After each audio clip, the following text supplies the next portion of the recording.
Hello friends, बरायबाय Bodo info official YouTube channel आशा खालामो गासैबो मोजां दङ दा ADRE नि ग्रेड 4 नि साख्रिनि एप्लाइ प्रसेस नोंथांमोना भिडिअ नायदो जोबजासिम दा गोरोन्थि खालामनाङा गोरोन्थि जायोबा एडमिट फैयाबो जानो हागौ रिस्क लानो हाया दा बेखायनो भिडिअ नायग्रोजाब खायसे हाखु दाखु खालामदों बेखायनो गोरोन्थिबो जायो A to Z नायनानै नोंथांमोना सोलोंनानैहाय भिडिअ नायनानै खालामनो हायो गाव गावनो दा बे पोस्टआ 12,000 नि दङ आरो बारायगोन नेक्स्ट लेभेलाव एसे बारायगोन आरो बैसोआ 18 निफ्राय 45 सिम जोंनि STP आव आरो लास्ट डेटआ 29 डिसेम्बर लिंकआ एक्टिभ जाबाय दा बेयाव सिलेक्शन प्रसेसआ मारै होनोबा फार्स्टआव एग्जाम बेनिफ्राय उनावहाय भाइभा टेस्ट दङ दा लोगोफोर गोबाव खालामा जों थांसै अफिसियेल साइटआव नोंथांमोना चेनेलाव गोदानै फैदोंब्ला साबस्क्राइब खालामनानै लानो हागोन बड' जब इनफ'खौहाय दा फार्स्टआव फैनांगोन सेबानि वेबसाइटआव फैनाय लोगो लोगो ग्रेड 3 आरो ग्रेड 4 नोंथांमोना ग्रेड 4 आव सेलेक्ट खालामनाय लोगो लोगो बेबायदि अपसन मोनगोन क्लिक हियार नोंथांमोना बेयाव थुनाय लोगो लोगो दा ग्रेड 4 नि अफिसियेल साइटआव फैगोन बेबायदि एन्ड बेयाव फैनाय लोगो लोगो ओरैबायदि चेन्ज जाबाय दानिया डाइरेक्ट रेजिस्टार जायाखै एसे चेन्ज जादों बेखायनो एप्लिकेसन फर्मआव नोंथांमोना खनसे क्लिक खालामदो दा बेयाव खालामनाय लोगो लोगो जोंहा ओरैबायदि गोलाव जाबाय प्रसेसआ एसे गाइडलाइन्सबो दङ बेखौ नोंथांमोना नायबानो जाबाय सेबा आरो आसाम पर्टेलाव अनलाइनआ सोलिगासिनो दङ मोननै साइट दङ नेक्स्टआव थुना होदो दा नेक्स्टआव थुनाय लोगो लोगो नोंथांमोना जाहाथे अनलाइनखौ खालामनो हायो बेनिफ्राय 14 नाम्बाराव मोनसे बाथ्रा होनदों दा बेयाव मोननै ब्राउजार दङ मजिला फायारफक्स दङ बेनिफ्राय क्रोम दङ स' नोंथांमोना मोननैनि गेजेराव मोनसे ट्राइ खालामनो हागोन मजिलायावबा साबसिन जागोन मानोना फाइनाल साबमिट जायाखै होनना गोबां कमेन्ट्स फैदों क्रोमआवहाय दा नेक्स्टआव क्लिक खालामबाय एन्ड खालामनाय लोगो लोगो जोंहा एमप्लयमेन्ट एक्सचेन्जखौ होनांसिगोन बेनिफ्राय रेजिस्टार थानाय फन नाम्बारखौ होनांगौ नाथाय मोनसे बाथ्रा देग्लाय डाइरेक्ट रेजिस्टार जायाखै ओंखायनो मोनसे गोदान सिस्टेम खालामदों जुदि नोंथांमोना जायाब्ला इफ नट रेजिस्टार क्लिक हियार होनना दङ मोनसे बेयावनो क्लिक खालामनांगोन स' बेयाव क्लिक खालामनानैसो रेजिस्टार खालामग्रोनानैसो फिन खनसेबाव रेजिस्टार खालामनानै लगइन खालामनांगोन दा ओंखायनो बेयाव थुनाय लोगो लोगो नोंनि नाम father's name mother's name date of birth mail आइडिखौ होदो एमप्लयमेन्ट एक्सचेन्ज नाम्बारखौ होथारनांगोन मबाइल नाम्बारखौ होनांगोन बेनिफ्राय OTP नोंथांमोना सेन्ड OTP थुनाय लोगो लोगो OTP थांगोन बेनिफ्राय OTPखौहाय भेरिफाइ खालामगोन आरो भेरिफाइआ साक्सेसफुल जाबाथाय साबमिट खालामदो साबमिट खालामनानै बेयो रेजिस्टार जासिगोन आरो फिन खनसेबाव एमप्लयमेन्ट एक्सचेन्जआव थांनानै नोंथांमोनाहाय साबमिट खालामनांगोन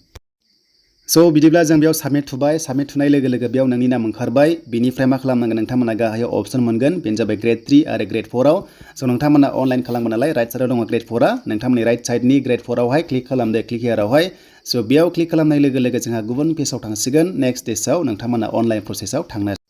दा जेब्ला नेक्स्टआव थाङो बेबायदि अपसन फैसिगोन दहायनि बादि फार्स्टनि बादि एमप्लयमेन्ट एक्सचेन्जखौ होदो बेयाव बेनिफ्राय मबाइल नाम्बारखौ होनानै नोंथांमोना मा खालामनांगोन नोंथांमोना एन्टार खालामनांगोन साबमिट खालामनांगोन होमबानो नेक्स्ट प्रसेसआव नोंथांमोनाहाय थांनो हासिगोन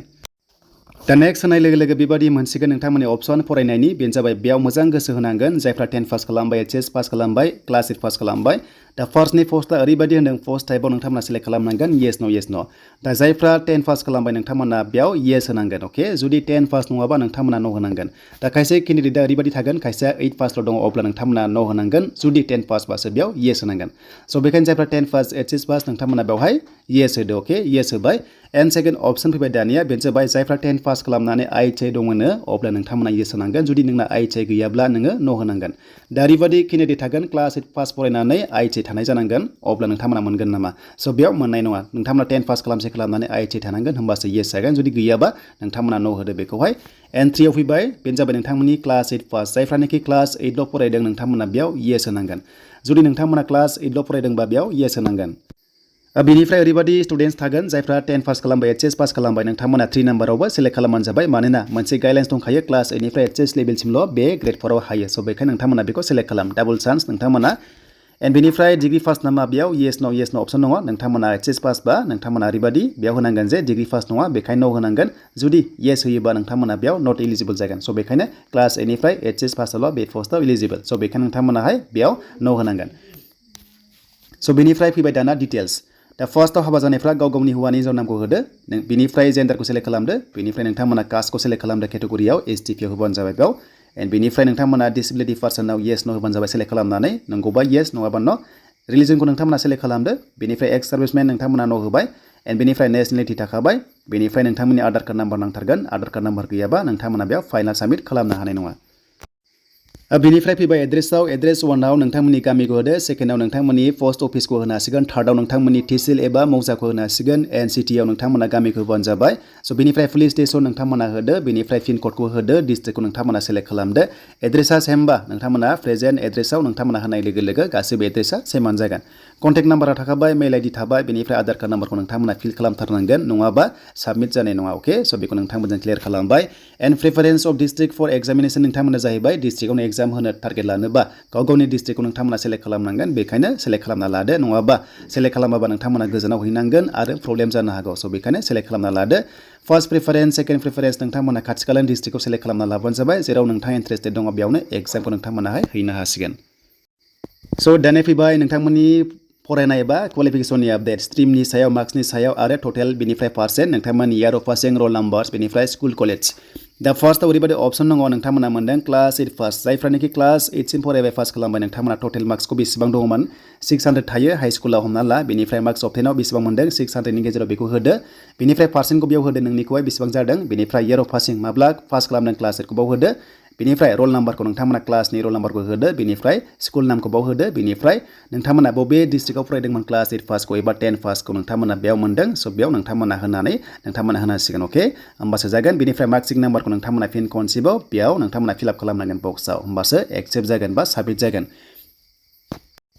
स' दानिया फैबाय जोंहा क्लास 10 लेभेलाव मानोना जों ग्रेड 4 आवहाय 10 लेभेलसिम हायो एचएस लेभेलसिम हायो क्लास 8 निफ्राय दा जायफ्रा क्लास 8 नि गैया नोंथांमोना 10% खालामनो हागोन जेबो प्रब्लेम गैया स' बेखायनो HSLC नि नोंथांमोनाहाय आपडेटखौ नांसिगोन बबे समाव पास जादोंमोन नोंथांमोना डेटखौ होजोबनांगोन गासैनिखौबो दा जों क्लास 8 निखौ होखांबाय स' बेनिफ्राय जों फैबाय दाना क्लास 10 नि स' नोंथांमोना क्लास 10 नियाव स्ट्रिम थाया बेनिफ्राय बेसेबां नाम्बार मोनदों बबे समाव पास खालामदों सेम टु सेम नोंथांमोना जि होदों बबे डिस्ट्रिक्टआव फरायदों बेखौ सेम टु सेम नोंथांमोना होबानो जाबाय बेखौ बुजिखाबाय थिग बेबादिनो HS पासआव फैसिगोन HS पासआव नोंथांमोननि स्ट्रिम थागोन आर्ट्स साइन्स कमार्स नोंथांमोना सेलेक्ट खालामनांगोन आरो लोगोसे नोंथांमोना गासैबो डेटाखौ होबानो जाबाय क्लास 8 नि गेबाबो आर्ट्सनिखौ होदो नोंथांमोना आर्ट्स बा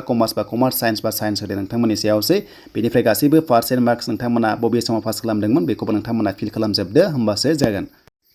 स' दानिया फैबाय जोंनि फट'स आरो साइनआव नोंथांमोननि फट'आ मेक्सिमाम 35 केबिसिमल' आपल'ड खालामनांगोन क्लिक हेराव थुनानै बेनिफ्राय साइनआ 30 केबिसिमल' नोंथांमोना बेयाव आपल'ड खालामनांगोन स' स्केन खालामनानै ब्लेकजों होबानो जाबाय साइनखौहाय बेनिफ्राय फट'आ मोजां होबानो जाबाय जाहाथे ब्लार जाया नङाबा रिजेक्ट जानायनि चान्सआ थागोन दा पासपर्टखौ नोंथांमोना गोसोबायदि होना लादो नोंनि नाम 1 2 3 हेशटेग बा एड्रेस होना लादो बेनिफ्राय डिक्लेरेसनाव नोंथांमोनाहाय टिकमार्क होदो बेनिफ्राय रिएन्टार खालामनांगोन नोंथांमोना पासपर्टखौहाय होमबासो एक्सेप्ट जागोन एन्ड बेनिफ्राय प्रिभिउ एन्ड भेरिफाइ नोंथांमोना खालामनोबा बेयाव थुदो बेनिफ्राय गासैबो अके जादोंबासो नोंथांमोना साबमिट खालाम आं बेयाव फाइनाल साबमिट खालामला जुदि सोरबाफोर फाइनाल साबमिट खालामनो हायाखैबा नोंथांमोना क्रमआव खालामनाङा मबाइलाव खालामदोंबा बेनिफ्राय नोंथांमोनाहाय मजिला फायारफक्सआव खालामबानो जाबाय अब्ला नोंथांमोनाहाय साबमिट जागोन